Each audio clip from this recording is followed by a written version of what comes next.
Orang yang apabila ia ingin selesai banyak perkara dalam hidupnya, pertama, baca selawat jangan tinggal. Kerana setiap selawat yang dia lontarkan, maka dia telah menjemput rahmat Allah.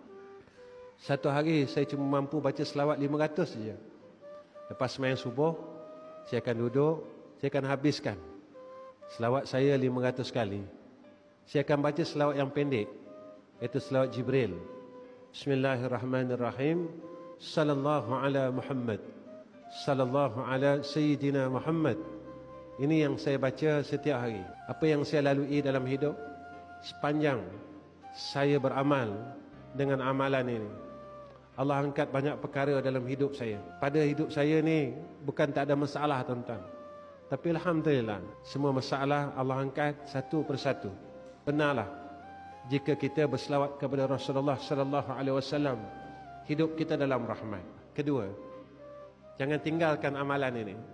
Ya ghiyathal mustaghithin aghithna. Ya ghiyathal mustaghithin aghithna.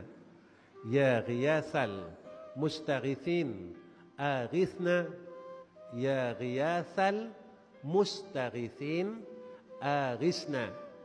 Baca 100 kali selepas habis selawat 500. Kita minta tolong Allah. Aghithna ya Allah, tolong kami. Tolong kami, tolong kami, tolong kami. Tiap-tiap pagi.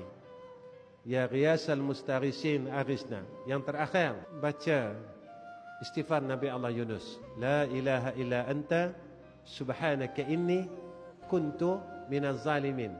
100 kali.